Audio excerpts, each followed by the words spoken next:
Rise and shine. Pour yourself a cup of coffee and tune in to Good Morning Aurora. News, weather, and really cool interviews. Monday through Friday from 8 to 9 a.m.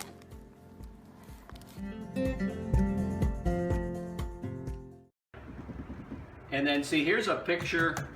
This is actually signed by Tibbetts and a couple of the other guys. So I was at this, I was on Tinian and I saw where they did this, where they loaded the atomic bombs. And the guide that we had with us at the time said he was there when Tibbetts was there. And he asked Tibbetts about the flight when they took off to drop the first bomb. And he said, he looked at it and he said, you see how long this runway is? We used everything but about 5 feet of it to get in the air because of the weight. Kind of interesting. Again, no precedent, no. Right. Did he know? I mean, they knew where they were going, but they know really what impact. It's just incredible. I got the more stories, but I'll tell it when we get inside. Yeah.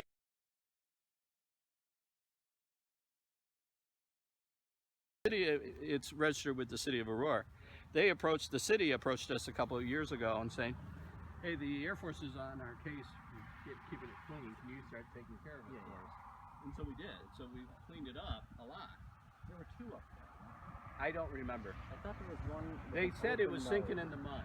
Yeah. Oh, they were. Yeah, so I don't know if there was a second one. One of my buddies, as a matter of fact, I hadn't seen him in 20 years. I ran into the other day. Had crawled into one when we were on a school field trip. Oh. Up and through the engine thing. Phillips Wire? Yeah. How long would we have had that? We got that we moved out here in 98. So we got it in 98. All right. Good morning, Aurora. Good morning, Aurora. Good morning, Aurora. And good morning to all of you gentlemen.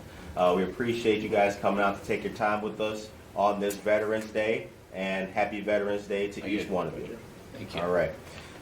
What I'd also like to do in starting this off is, if we can, before we get to introductions of who you guys are, I would like to just talk about the Air Classics Museum. Please introduce yourself, sir, and talk about that. Okay.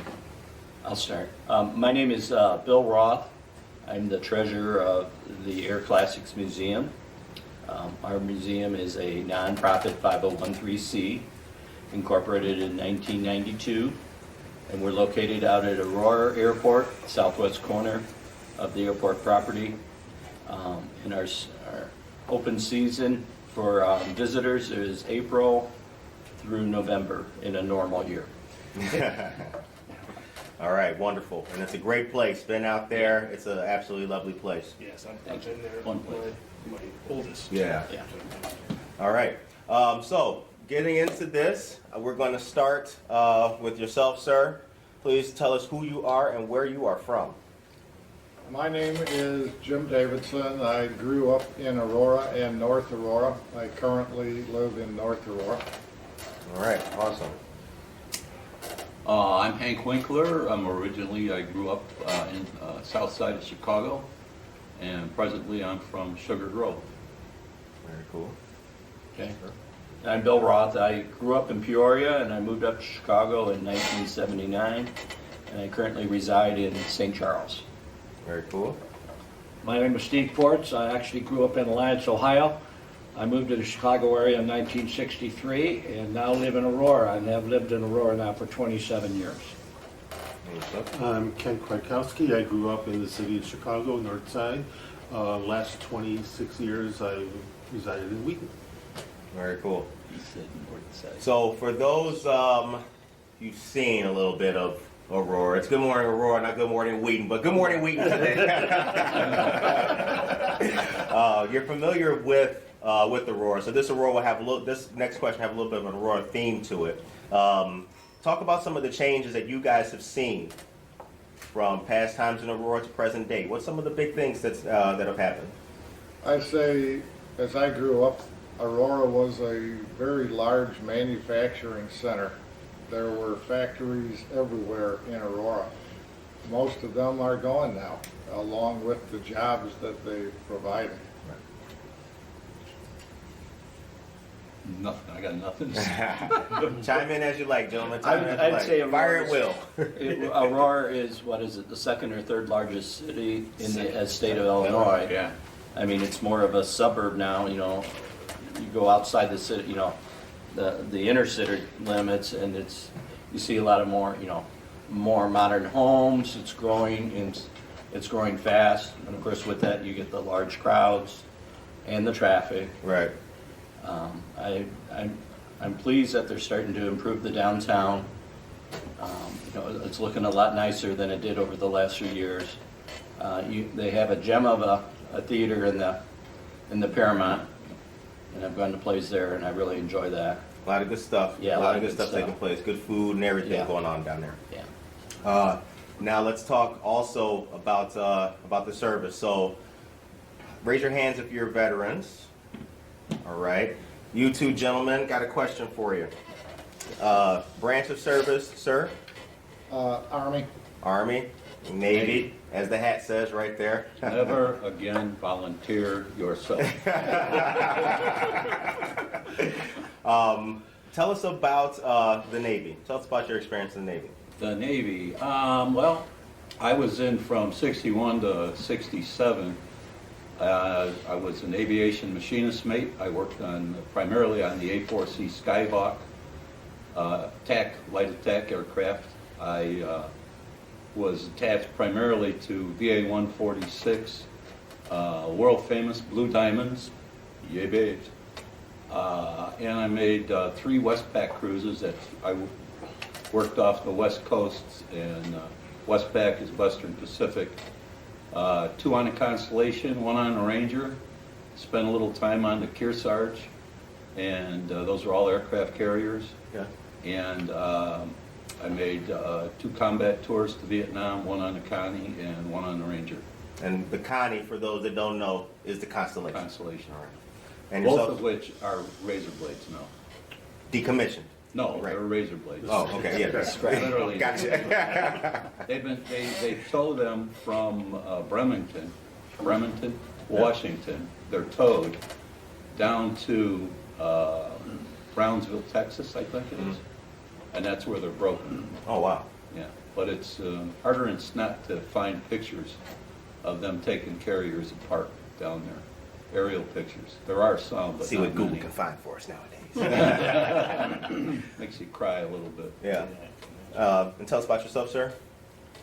Well, I was drafted in August of '67 and went through basic, then infantry training, and arrived in Vietnam in March of '68, where I was assigned to the 101st Airborne Division. I was a combat infantryman with the 101st. We were fighting in the rice paddies and hamlets in the northern part of South Vietnam. During that time, I was wounded 3 times out there fighting. I'm very fortunate that I'm still here today. When I got out of the hospital the last time, I was transferred to a new helicopter unit that was just forming, where I flew door gunner on Hueys. And that's primarily why I joined the Air Classic Museum, because they have 2 Hueys. Yes, out they there. do. They do. So I enjoy spending time on the open houses, that type of thing, with the Huey, telling people about it. I think the first time I saw the Huey, and we talked about this, was in one of the parades downtown Aurora. A friend of mine lived on those nice townhomes up there on River Street, and it was the gathering staging area down there, and he had a nice balcony view. You could sit, and I was like, "Look at that! That's an impressive piece of machinery." Yeah. Yeah, very interesting. But they were the workhorse of Vietnam. There was other types of helicopters, but the Huey was the main workhorse over there, and it's the symbol of the Vietnam War. So I'd like to know from each of you guys what it is about the Air Classics Museum that gives you the biggest amount of joy? Okay, and how it feels to you. All right, we'll start with you. I think it's probably seeing the look and the reactions of the kids. When my son was younger and the Air Classics was over at DuPage when he first came to the area, I had a lot of background with aviation and the Navy because my dad was an aircraft mechanic on 3 carriers in Korea. And so that had my interest, and then so I would be taking him to Air Classics, to Chanute, and a couple others on a weekly basis, and he would be enamored. He's seen in the cockpits of the T-38 or in cockpits of F-4s and different things, and now he's a corporate jet pilot, So when I see parents bringing their kids in, they're looking at the Hueys, or looking at the, even like some of our replicas, things of that nature, and they're just so amazed by it. That's a real big plus for me because, I've had personal experience of how exposing kids to the aircraft, to the military, even just aviation in general, really pays off if you expose them early and present it in a nice educational way. Yeah. What? Well, my involvement, I'm pleased as I got introduced to the Air Classics Museum by a gentleman on a trip who was had flown 39 missions on B-29s off Saipan by the name of Paul Linden, and through Paul I got introduced to the Air Classics Museum, and it excites me because I'm a history buff and I've read quite a bit about a lot of the airplanes and the aircraft that we have there on display, and it's really tremendous to see the reaction of people when they come and not only see the aircraft but the inside displays that we have that are there for many of the veterans from the Fox Valley area. So it's to me it's very exciting, and also having seen some of the veterans that we have had in some of our open houses that give their talks about their experiences and things like that, and it's just one of those things where you get around a lot of the veterans and hear their experiences. It's just phenomenal. I'm just pleased to be a part of it. I joined Air Classics Museum in 1995 when it was still at DuPage Airport, and we moved out to Aurora in 1998. And part of the reason I joined is I love history, and with the museum I'm able to help preserve a lot of that. In fact, that's one of our slogans, is preserving the dream. And meeting a lot of these veterans, it's really interesting to hear their stories and trying to capture that information in the pictures. Yeah. A lot of the veterans have shared their scrapbooks with me over the years, and I've scanned them in, so we have that information saved. Mm-hmm. And I even met the co-pilot of the boxcar, which was the bomber that bombed Nagasaki. Oh wow! So Enola Gay was Hiroshima. Yeah. See, the history is alive in this room, man. And that's Fred O'Leary. He was like 1920 at the time, and wow. He actually wrote a book on it. And about 20 years ago, he came out and gave a talk to our museum, and I have a signed copy of his book. Very cool. And actually, those 2 aircraft are still around. The Enola Gays over at Dulles Airport as part of the Smithsonian, and boxcars at the Air Force Museum in Dayton. So if anybody's out that way, don't miss them. Shout out Dayton, Ohio. Yourself, sir? I apologize. I keep looking at my phone, but I'm waiting for a medical update. One of our senior members of the museum is in the hospital in very serious condition. So, people keep wishing me Happy Veterans Day, and I keep looking to see if it's from our buddy Jack Roderick is his name, and everybody. Well, we hope Mr. Roderick he's a naval aviator. Not to be confused with Air Force pilots. There is a huge difference, don't you know? I can hear the words now. But the museum itself, there's a couple of things. Up in our engine house, we have a second floor where we store as our storage area for our archive. And what you hear when people walk in is that you go, oh, wow. Yeah, I said that And as you go, soon as I walked in. And it is so cool. I mean, adults or kids, it's, oh, wow. Yeah. That and the conversations we get into with adults who shake our hands, look us in the eye and say, thank you for keeping history alive, because here we go getting in trouble. They don't teach this at schools anymore. They don't teach it at schools anymore. And from what I understand, in talking to a couple of history teachers, they all say the same thing. Don't complain to us. It doesn't do any good. We teach what we're given to teach. Talk to your school boards, talk to your legislators. And I talk to the legislators, and the legislators say, ain't my problem, it's your school board's problem.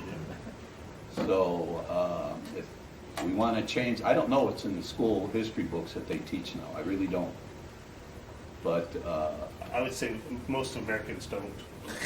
well, like I say, I had one young lady come in there and look at Fred Levy's story. But by the way, all our individuals that are highlighted in the museum are from the area.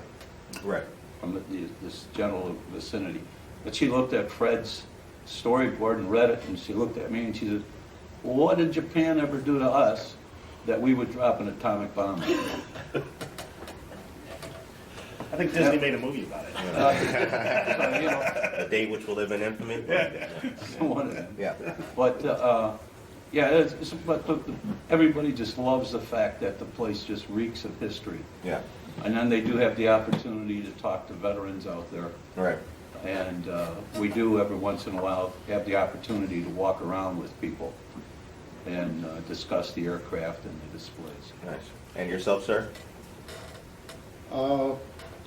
One of the things I really like is when we do take one of the Hueys in the 4th of July parade, and I get to sit in the seat that I actually, flew in as door gunner on the right-hand side. So I love to see how the people get so excited, Yeah. as we're coming down the street. It's just a big thing. I bet it must look really good. All the kids and the moms and the parents on the side there with the, yeah. And going back to our friend Jack, every time I see him, I always say the same thing, and he says the same thing back to me. I say, "Hi, Jack," and he says, "Never say that to a pilot." That reminds me, when you walk into the Air Classics Museum, the front door where the office is, there is I don't want to massacre it, but there's the seat. The ejection seat. The ejection seat, that's right there. Yeah, that's really cool. I like that thing. I was just enamored with it when all the intimacies on it, and yeah, it's really cool. Yeah, never say hijack to a That is not an e-ticket ride, by the way. An e-ticket ride? Yeah, it's a very expensive ride. Oh, Like at okay. Disneyland, Okay. And because when the guy You got it? pulls that face curtain down and ignites that rocket, his spine is compressed. Wow. And the guy might be a half inch shorter the rest of his life. He may have a bad back the rest of his life. Wow. They actually have lanyards that pull the arms and the feet in. Yeah. Because if they flail on the way out, you can lose an arm or a leg. All right, next question. May I just add? Oh, certainly, yeah. I just want to add one thing that when Jim mentioned about standing next to the Huey, and of course he has experience in that. We had the Huey out in Oswego when we had the replica of the Vietnam Wall out there, you may recall that. And so we had our Huey helicopter out there, and we were out there most of the days, and it was just amazing to see the lines of people that wanted to get in it and touch the Huey, and many of the veterans who have experience with that, that would just stand there and look at it. Touching as could be, but phenomenal to see the reaction. And of course, Jim was there the whole time, standing next to the helicopter and giving his experiences and answering a lot of questions about it. So it was really a special moment.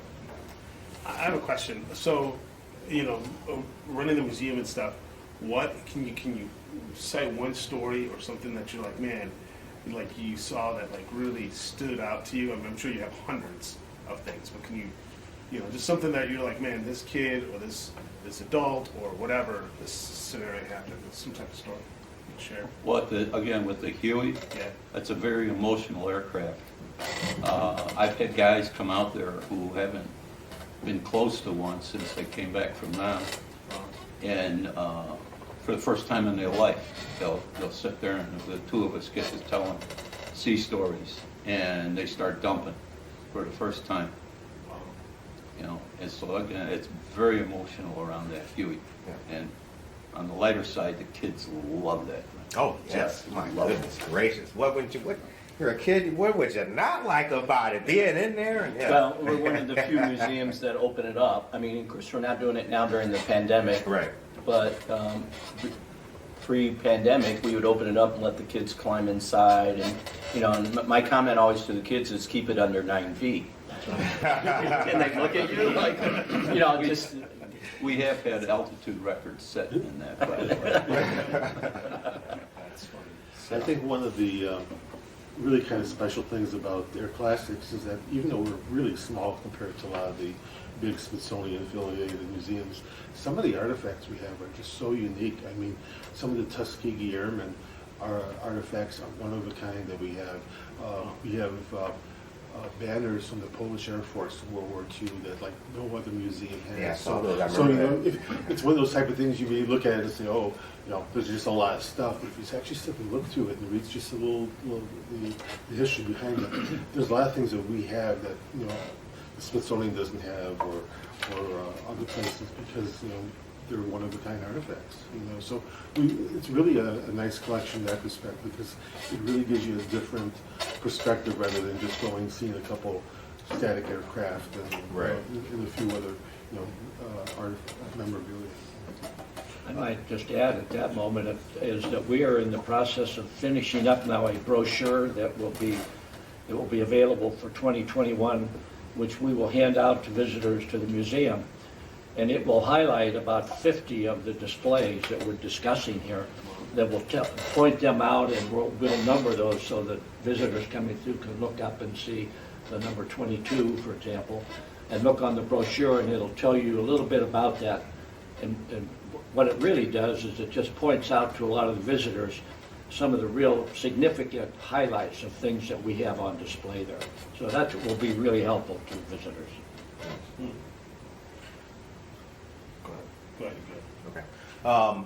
In the where the Tuskegee Airmen artifacts are, there's also the location where the Enola Gay, the big plane, it's under glass, with Captain Tibbetts. Right. Can we talk about that a little bit? The display? Yes, I really like that. And Paul Tibbetts, because you guys, I remember I was there, you guys told me a story about Captain Tibbetts that I had not known. You weren't there that day, I don't believe. Can you tell us? I'm not remembering that story either, sorry. Okay. I'm trying to think who would have told that. Was it you, Steve? I may have been the one who said that, because I've been fortunate enough to, when I was on the island of Tinian. Okay. The display, or the guide that we had, we were standing next to that runway where the Enola Gay took off, and he was telling us that he had stood right in that same spot talking to Paul Tibbetts about that flight, and he commented, he said, you see the end of the runway right there? He said, we got within about, as I recall, 30 yards of it. He said, we needed every bit of that runway to get that airplane in the air. So it was just one of those moments like, wow, pretty special.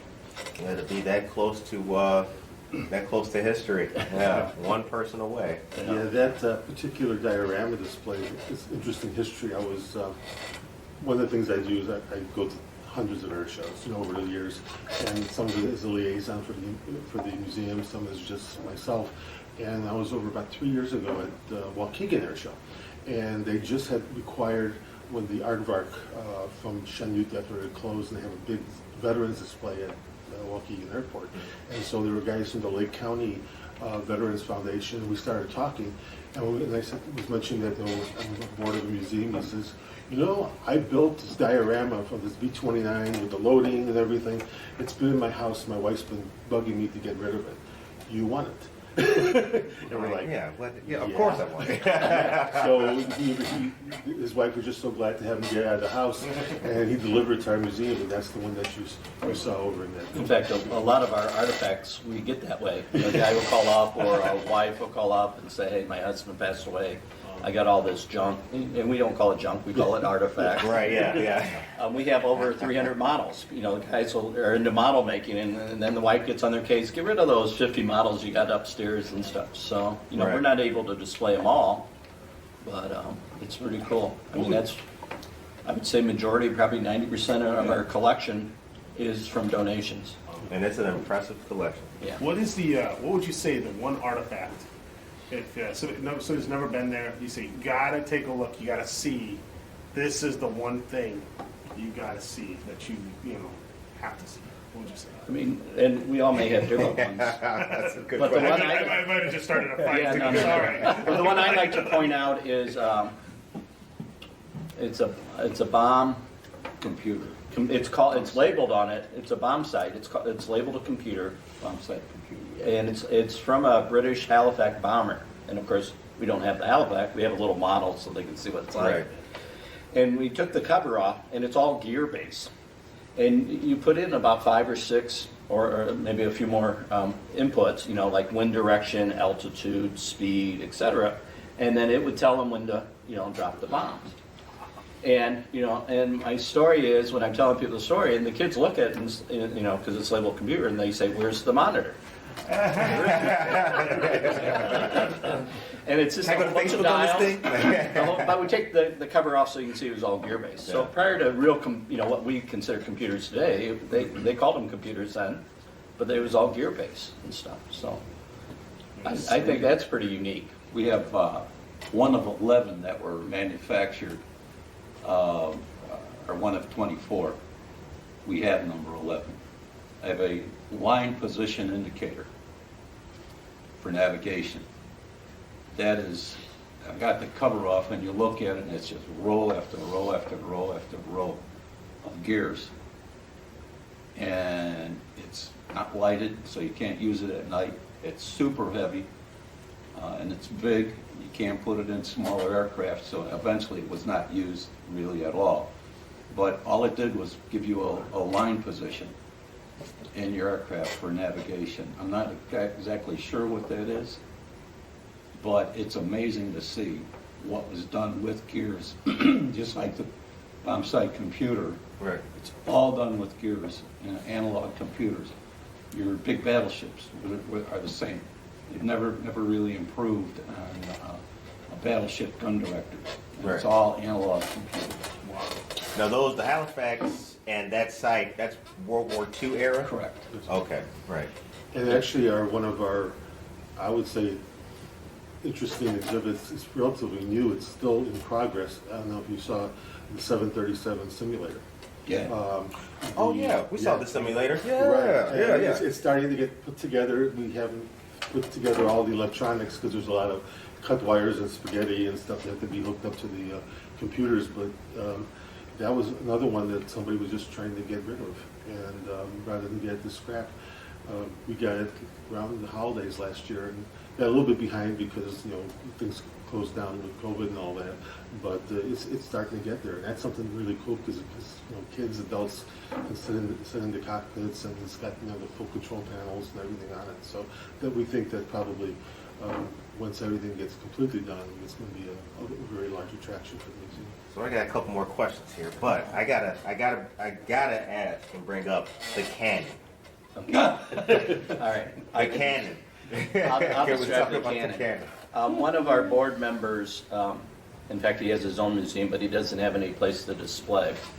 And he was the person that also provided us the World War II replicas. Right. So we have 4 planes, P-47 and P-40, P-51, and a Messerschmitt 109. Right.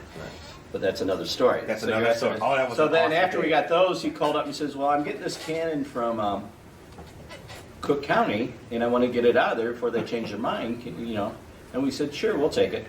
And so I went to the Force Preserve, and it was one of those off of I-55, and it was sitting in a cement base.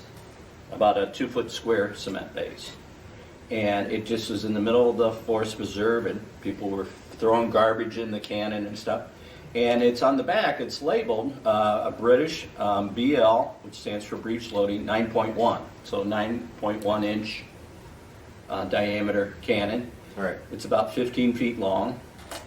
And so when we got it, it sat for a couple years on the ground on top of pallets. I researched what it would take, you know, the carriage for it in real life was probably 5 times bigger than the cannon. So I said, well, we can't do that. Right. Yeah. So I came up with the idea is let's make a carriage like the wooden ship of old, the 4-wheel carriage. Yeah.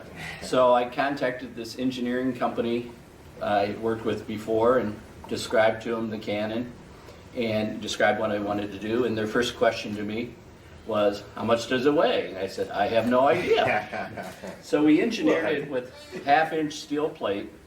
The carriage itself is 750 pounds. Wow. So when it was made, we got it out there, and then we had a contractor come out to lift the cannon into it, and of course he only brought a little bobcat, and of course he could lift it about 3 inches off the ground, so 3 of us had to stand on the back bumper to get it up high enough to get it in the carriage. And initially the engineering company said, well, you may have to bolt it to the carriage so it doesn't slip off. Well, the cannon's so heavy that it won't go anywhere ever. And it sits there, and so we got it in place, and I had to do a lot of measurements, and it was a perfect fit, so it fits. Yeah. And I would say 90% of the people going through, if you didn't tell them that, they wouldn't realize that carriage is not what it's, you know, the right carriage. Yeah. I didn't. I was just standing there all like, Yeah. oh, Oh, yeah. this thing, yeah. And then we cleaned out some of the garbage, but I think they're still in the bottom end of it, you know, because it's like 15 feet long. It's some of the original garbage from when it was in the Yeah. county forest reserve. We can't see that garbage anymore. Yeah. Yeah. For whatever reason, there was a bowling ball out at the museum, and it just in one of the sheds. So as a joke, I just brought it over to the cannon and put it with the cannon. You know, a cannonball. Yeah. And I went out there one day and I couldn't find the bowling ball. And I went, nah. And I looked in down the barrel, sure enough. Yeah. Somebody rolled it down. Somebody loaded the can. Some kid probably trying to impress his girlfriend or something. Yeah. Watch, honey, we're gonna take him on. Let's do it. Yeah. Yeah. So we've, you know, the little courtyard we have, we've renamed it Cannon Court, of course. Yeah. You know, so.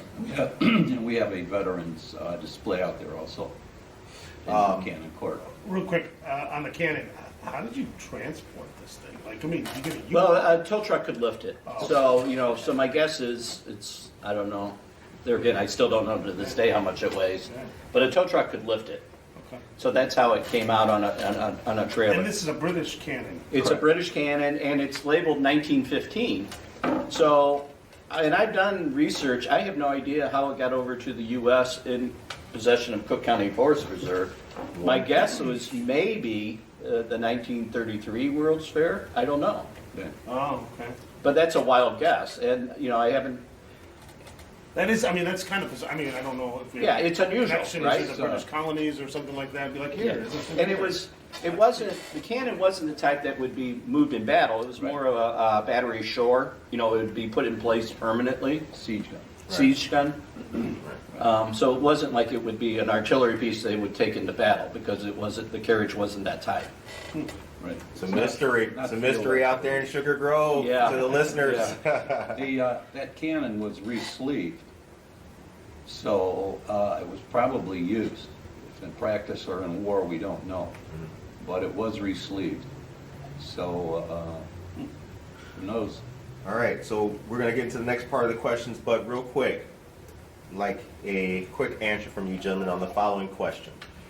We'll start with you, sir. What does Veterans Day mean to you? Probably one word, admiration. Not having personally served, I was right between the end of Vietnam, so I had the opportunity to go to college and medical school, so I said, let's see how that goes. But with my dad's history, and then I've really gotten to know over the last 10, 15 years, not only the gentlemen in this museum, but I've worked with the DuPage Veterans Foundation, Honor Flight Chicago, and got to know a lot of vets. And, you know, like our friend Jack Roderick, I think if you mention Veterans Day, he's the face that pops up to me, just because of his personality, what he's done, his involvement in the community, the American Legion and such. And I think, you know, looking back, people ask you, what do you regret in your life? I think it was probably not serving, because the more I've gotten to know veterans over the last 15, 20 years, they get it, if you know what that means. I mean, not only historically, but their commitment to the country, to our values, and just how to handle situations. You know, it's not, haphazard. It's like, these are real, honest individuals who've done a lot for this country. And I will sit there at a show at the table for DuPage veterans, whatever, and we'll just sit there and we'll talk for hours and just listen to their stories. So I think, a day like today, where a lot of people think it's a day off from school or a postal holiday, whatever it is, I just look at these guys and it's like, man, you guys are awesome, and I wish more people would recognize you, than unfortunately happens.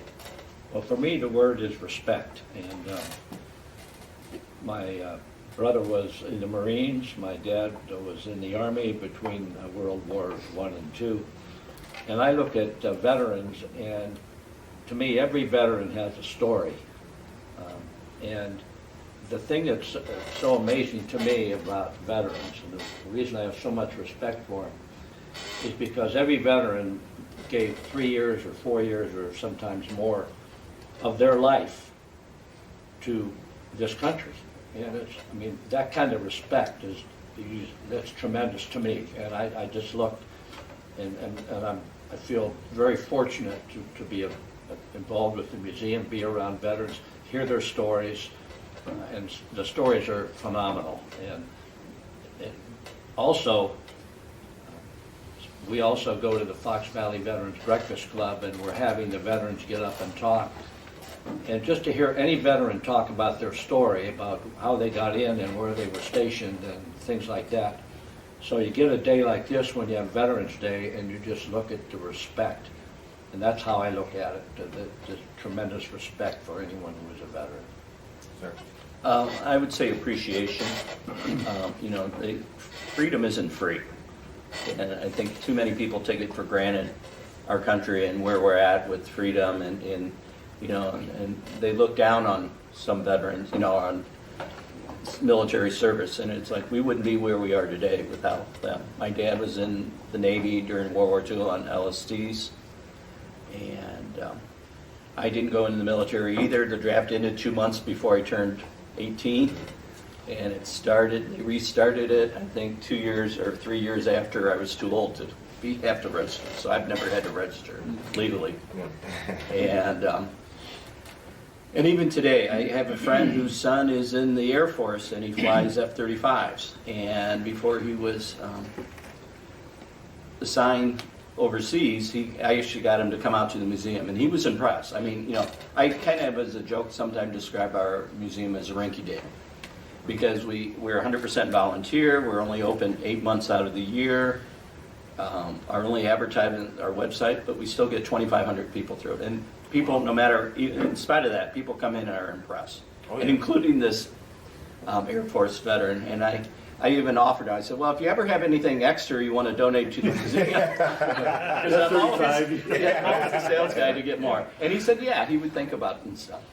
So he was just over in the Mideast, and they only kept him there 6 months, and he just got back and stuff. So he was impressed. And so I'm Irish, so I'm a good storyteller.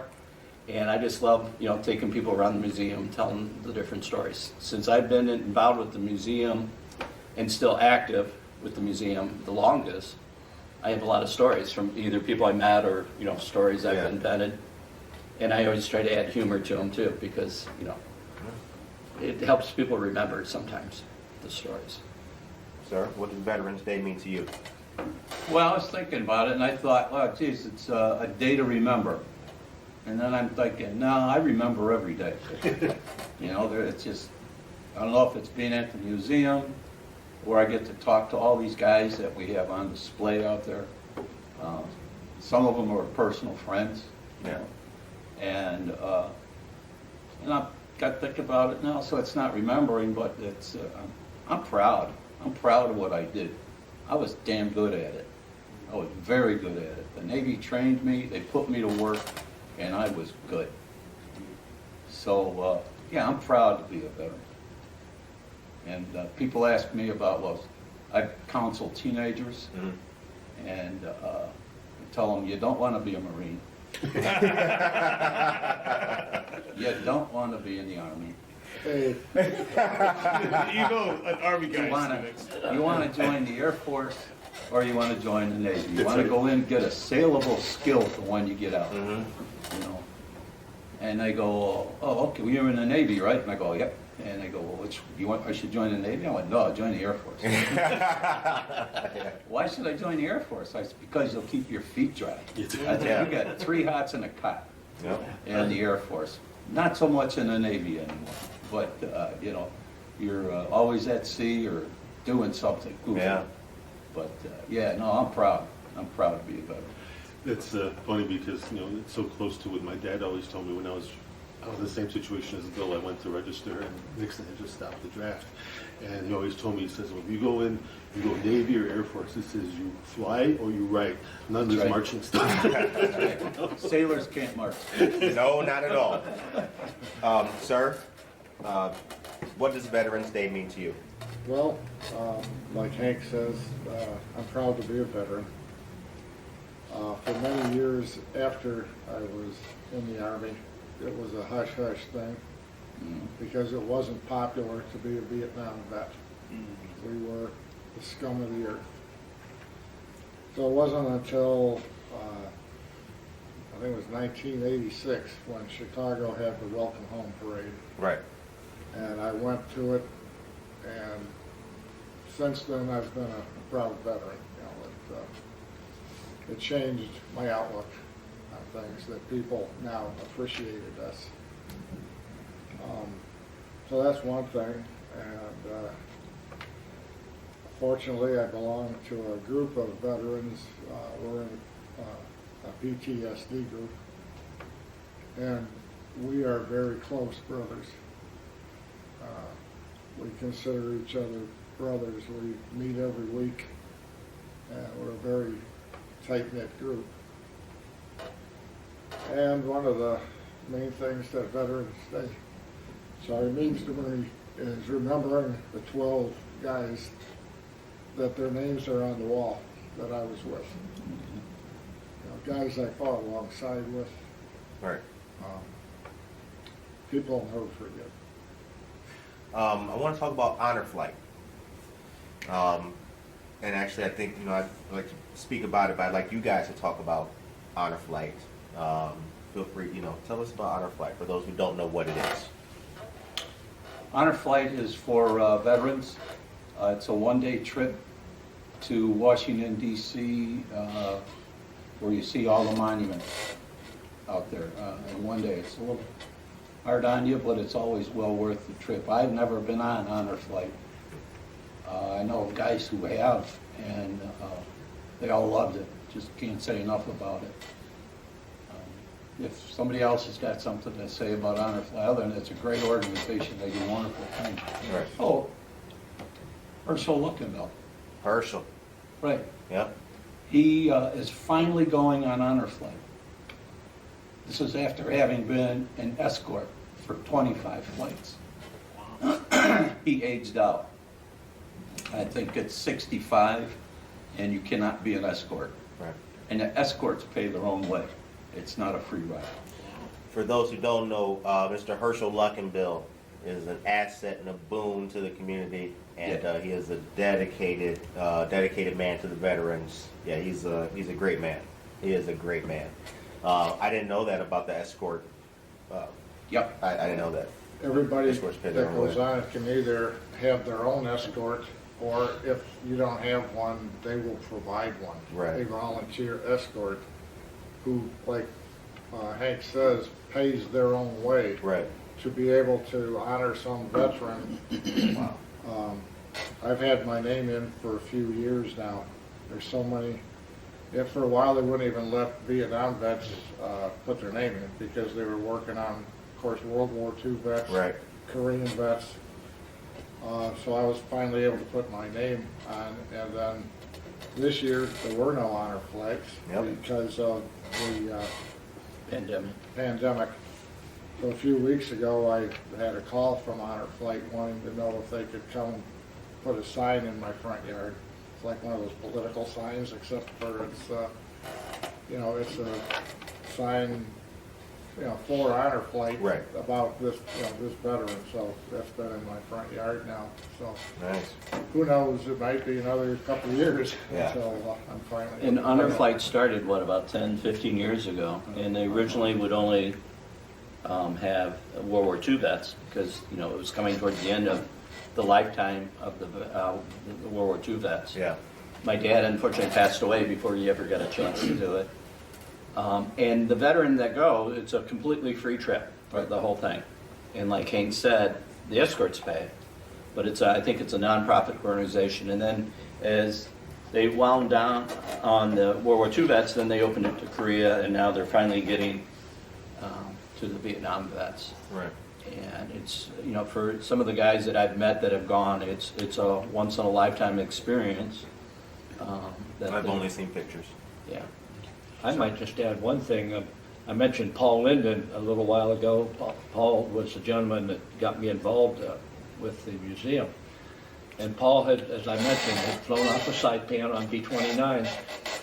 Well, I used to say to Paul, and probably the other gentleman here would do the same thing, because Paul, I always said, Paul, you should go on one honor flight. You certainly have earned it. And he would say, I don't really want to take anybody else's place because, I've been to reunions, I've been to Washington, D.C., I've seen the memorials there and so on. I said, but that's not the point. The point is you've earned it. Anyway, long story short, he did finally go on one. And after he got back, we were talking and I just asked him, what did you think? And he said, it was a phenomenal experience. He said, more than I ever expected. And of course, they also have a mail call on the way back. They have a mail call, and so they ask everybody, family and members and friends, to write a letter to him, and he just said that was a phenomenal moment. So anyway, it was pretty special hearing him talk about it. I want to give a little shout out to the Honor Flight and DuPage veterans, because I have a table every year at their benefit. It's held at DuPage Airport, usually the first Saturday in May. Actually, it's Kentucky Derby. It's always held, and they have not only it's usually all-you-can-eat buffet, entertainment, displays of memorabilia, live auctions, and it's always packed. And a lot of times, a lot of the pilots that have warbirds housed at Aurora, DuPage, Cloud and stuff, bring them in and actually take the vets on flights, free flights and that too. But it's not expensive. It's like $20 to get in for all-you-can-eat buffet and stuff, and it's a big fundraiser for the honor flight. So if anybody's interested, look on their website and for DuPage Vets Associations coming around March or April for the May thing. And it's a really, really fun event. It's also, you support a great cause. That's awesome. Sir? Well, just two things. One on honor flight was the same thing. I always said, no, let the old guy go. Let the old guys go. Let the old guys go. And the other day, my wife said, Hank, hey, what? She says, how old are you? I went, 76. What? She says, you're one of the old guys. The other thing is out of Beloit, Wisconsin. It's called Vets Roll. Vets Roll. I was going to bring that up too. Yeah, Vets Roll. Mm-hmm. And that's a 4-day bus trip from Beloit to Washington. Wow. And it's top shelf all the way. Yeah. And it doesn't cost you a penny. So, similar type thing, but instead of flying, you take a bus. Right. And then they also stop different places on the way. They stop at Gettysburg, to name one. So it's every year it's a little different. Vets Roll. Yeah, it's a different thing, but it's the same purpose. Right. To get To honor veterans. Yeah, the number of guys in our breakfast club have going on it. Right. Hank included. Yeah. Now, both of you gentlemen are Veteran of the Month for the Breakfast Club. Is that correct? How about that? Yes. Congratulations. So let's talk about the Fox Valley Veterans Breakfast Club, please. Let us know about it. Well, it's open to all veterans. There's no dues, no rules. Right. It's just, I mean, it's a formal club because it's a, what's 501. 501c or whatever Okay. like that, so it's a recognized, nonprofit organization. It was originally started by State Senator Bob Mitchler many years ago. And then Herschel has been president, running it for, I don't know how many years, long time. Herschel is abdicating the throne. He is building a house down in Tennessee, and him and his wife are going to be moving down there in April. So as of sometime in the near future, nobody wanted to, nobody could fill Herschel's shoes for one thing, because he has done so much. So I've been on the board, and Herschel has now made three of us co-presidents, myself, Bruce Peterson, and Rick Gardner. So we're going to be co-presidents of the Breakfast Club now. I've been a member of it since, well, I retired almost 6 years ago, and then after that I joined the club because it meets at 7 o'clock in the morning, and I was at work, so I couldn't go. And we primarily have Vietnam and Vietnam-era veterans because of the age group. Right. We have a number of World War II vets,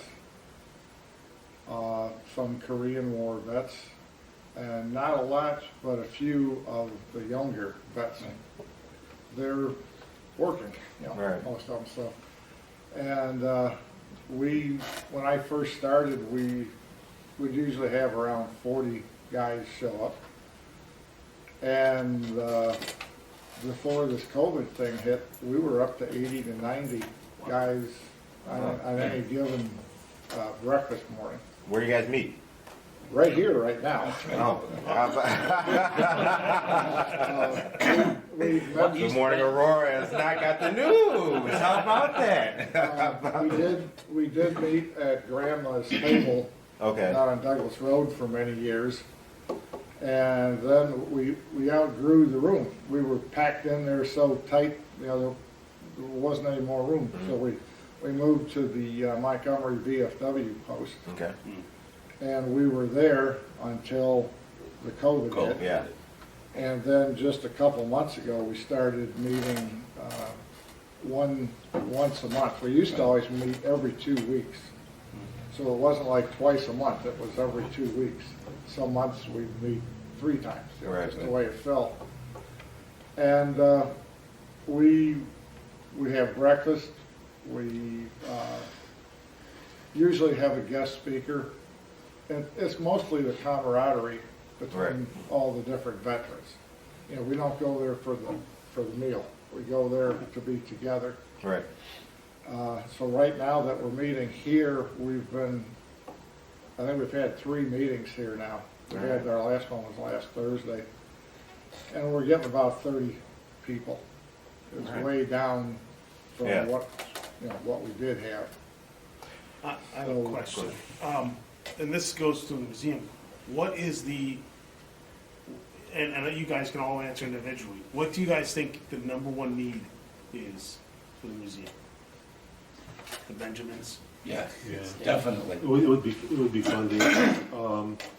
We are currently in the process of trying to put together a proposal for a indoor building and a veteran center.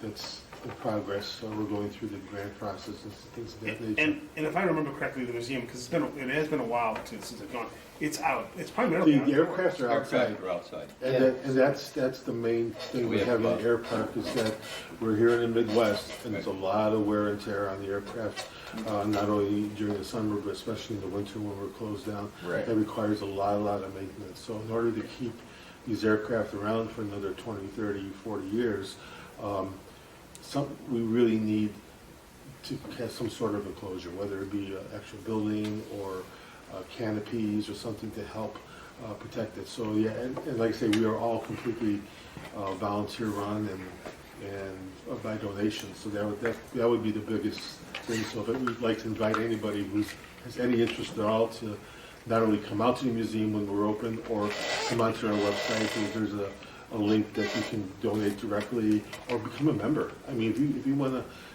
play around and help, repaint some of the aircraft or do some of the things that we need to have done in the museum, boy, we could sure use your help. Right.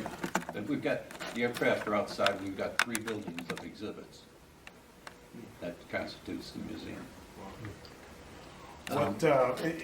If somebody were to go to the museum, how much is it?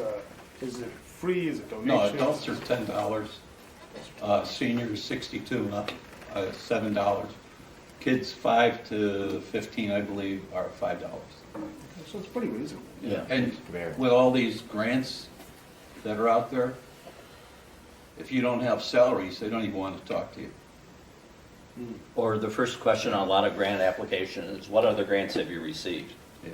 Now, we were lucky, last year we got a grant from the Dunham Foundation, which is out of Aurora, to do a feasibility study about building a veteran center / museum.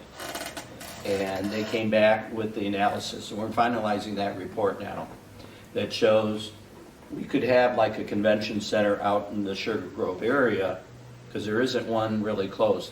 There's one in Waubonsee, but Waubonsee, of course, is non-alcoholic. So the idea is, we could rent it out for weddings, parties, whatever. The Veteran Center would be then a place for the veterans to come visit, and then the museum would be a point of interest. Man, that'd be awesome.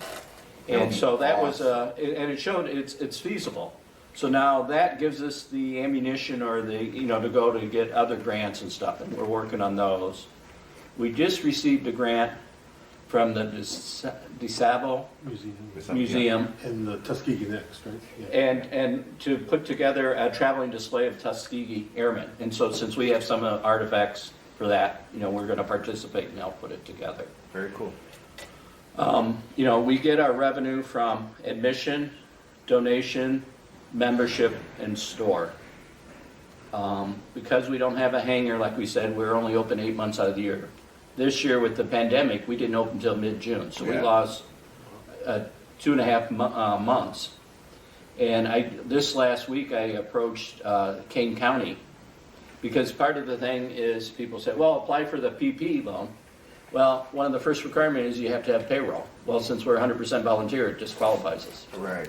So Kane County is maybe working on something that they're going to open up, because they got funds from the federal government. If they don't use them up by the end of the year, they have to return it, that they may offer it to nonprofits. So that may be an option for us. Since we're closing, I think, November 22nd for this year, I mean, our season's winding down. And we made up most of the deficit, but we're still hurting for this year. If people want to become a member, they don't even have, a lot of people, I don't have time. But just being a member, an annual member, would help us financially. Right. What's the cost of an annual membership? It's $40 for an individual, $50 for a family, and a lifetime is $350. Right.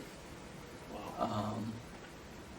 So a lifetime donation. Yeah, it's a one-time donation, and you would be a lifetime member, which gives you free admission to the museum all the time, and a few other minor things. But like a lot of people say, they're amazed with all the artifacts we have. People come in. Some people run through the museum in half an hour, but I would say on the average, it's probably an hour or some. There's some guys that love history. You will spend 3 to 4 hours. Yeah, I got you guys 0 off the day I was out there. We were only supposed to be there from, I think, 10 to 11. We gotta go. And man, it was like 2 or something like that when we left. That was really cool. A So lot I of the reached that people place. that I talk to when I'm out there, they'll say, well, I've driven past this thing X amount of times and never gave it much thought, but we stopped here today and we're glad we did. The time is now 9:04 a.m. and you've been listening to and watching Good Morning Aurora, the second largest city's first daily news podcast, and this has been a very fun interview with the gentlemen of the Air Classics Museum that we did today for a special Veterans Day. What we usually do as an ending question is we ask our interview guests to give the message of the day for the city of Aurora. We're going to do something a little bit different today for the final message. I would like for you guys in a brief statement to let us know what America means to you. And we will start with you, sir. What America means to me, we have more freedom than anywhere else in the world. We have, I believe, the best country anywhere. We've been going through problems this year, but we're still the best. Sir? I think it truly is the land of opportunity. You could come here and look at the new president candidate, get president-elect. Look at Harry Truman, hat salesman all the way up to president. So, it's true. Yeah, it is a land of opportunity, and it's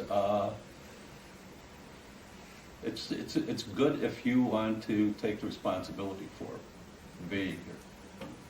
If you don't want to take the responsibility, you make it worse for our hard-on people who do have the respect and the discipline that it takes to live here. Sir? I would say the freedom and it's one of the few countries in the world we have the freedom. Sometimes there's some dysfunction because of that, but in spite of that, our country has been successful because when we pull together, we win together. And like Hank said, the opportunities, people are immigrants and are successful within 10 years or less. But you have to work at it. There's no such thing as a free lunch, just like there's no free freedom. Yeah, very true. Yeah. Sir? I would agree with the word freedom. I think, we have the freedom to do and be whatever you want to be.